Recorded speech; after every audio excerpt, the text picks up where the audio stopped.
Well, notice the appreciation for the atonement. Yeah. That has to happen in each of our lives, where we really do understand that without the atonement of Jesus Christ, we're nothing. We all have to offer that prayer. Oh, Yeah. Jesus, thou Son of God, Have mercy. Yeah. on me. You know, I read this, and as a father, it gives me hope. I imagine Alma Sr. probably saw Alma younger in family home evening not paying any attention whatsoever and thought nothing is sinking in. You know, he probably skipped out of Sacrament to go drag his chariot down Main Street instead of listening to what... He probably thought nothing is sinking in for this kid. But when when Alma Jr. was in his moment of greatest despair, he remembered that his father had taught him. Alma Sr. didn't give up on him. He kept teaching anyway. So when the son needed something to draw upon, it was there. Well, and if we remember earlier, it was the father and his prayers and prayers of others at the time that had really even brought this angel into Alma the Younger's life and these events to set him up. Nobody was forcing him, but here he was in a situation of desperation, and he turns to the Lord. And it's interesting that, as you said, Terry, it's the father. If you look back, you can see many examples of this. Enos also, the words that my father had often spoke came to my mind. And I think that one lesson for us as parents is, as you said, don't give up. Keep teaching your children, because there'll come a time when they will need to remember those words that you've taught them, and it can affect their lives greatly. Imagine how much Alma Sr. dreaded his son having to go through this. We call it a harrowing experience. A lot of people don't know what a harrow is today. It's a farm implement with lots of spikes on it. Mm-hmm. And a farmer will drag it over his field before he irrigates to break the crust off the surface of the ground.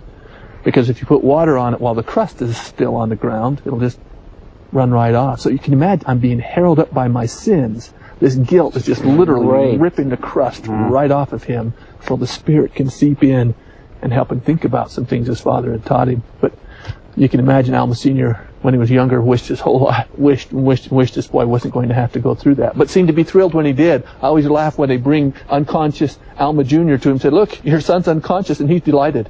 Because he knows what's going on. Yeah. Well, any other comments on this here? I'd like to highlight a little bit here in verse 21, just the contrast. I mean, he's told us what changed his life, and in verse 20, what joy, what light filled his soul. But the contrast, verse 21, I say unto you, my son, there could be nothing so exquisite and so bitter as were my pains.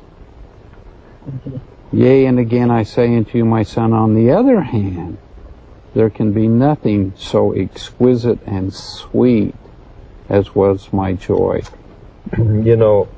Too, at the first and at the last, we use that Exodus pattern. We sometimes refer to it, where the children of Israel are in bondage, they're in captivity, and God delivers them. Well, their bondage, of course, they're in bondage to Pharaoh, they're in captivity in Egypt, and Moses and the Lord delivers them. And you think of it in our own lives, we're in bondage. It isn't Pharaoh, but it's Satan, and we're in captivity to sin. And death. And we're delivered through Jesus Christ. Through Jehovah, through Jesus Christ. This may be obvious, but I think we want to make sure we mention, too, just how significant having this chiasm in the Book of Mormon is. How do you explain that? Some people could say, well, as Joseph Smith was fabricating the Book of Mormon, he was inspired by the devil to put a chiasm in. Or as Joseph Smith was fabricating the Book of Mormon, he went to his local library, checked out a book that had not been written yet, read it, and then threw a chiasm into the text to convince us it was an ancient Hebrew text. And there isn't anything in America for a full 10 years after his death about it. Yeah.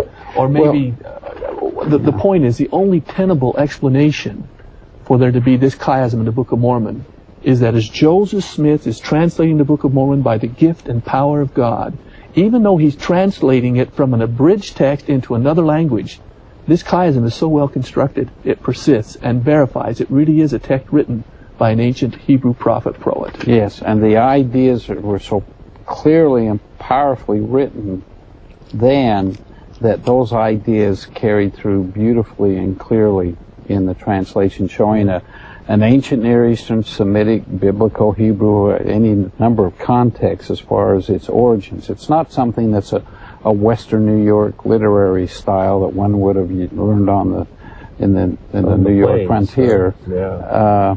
And this whole aspect of chiasmus is still something, the understanding of it, as I've attended SBL meetings, Society for Biblical Literature meetings, they're coming up with these patterns in new parts and of the Bible, of the Old Testament, and this was completely unknown. I mean, there wasn't anybody in the world that knew anything about this and studied it and appreciated it in 1830. It's kind of amazing that it remains basically hidden in the book, hidden in plain sight for over 100 years, and that's, and I think it's a testament to Alma, as a writer. I mean, 'cause that's who wrote it. Joseph Smith didn't write this. He must have spent hours composing this. This couldn't have been easy.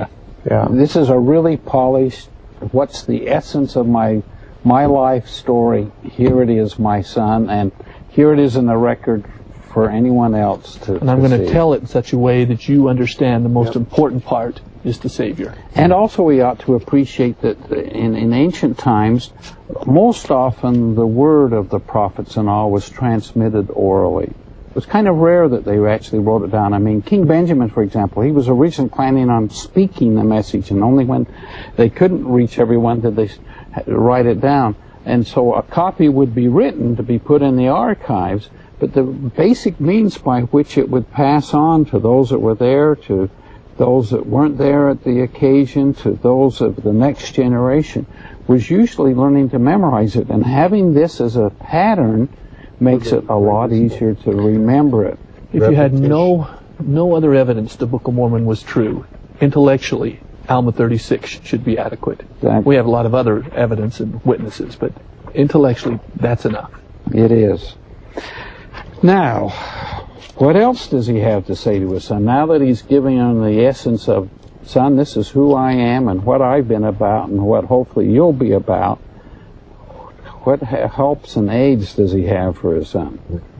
Well, at this point, he's gonna turn over the records and all the sacred relics that he's had. Which records? Which records are we talking about? We're talking about all the records of the Nephite people. He's got the brass plates. Yeah, we've got the plates of Nephi. We know he has the small plates of Nephi. He's got the brass plates of Laban. He's got various other records, including the 24 plates of the Jaredites. So he's got. Yeah, those are the three that he mentions here, doesn't he? First of all, about the plates of Nephi, and by this time there is no more small plates being kept. It's just the large plates. But with them are these earlier records, including the small plates. But the one that he talks about the most, starting in verse 3, are the ones that they brought with them out of Jerusalem.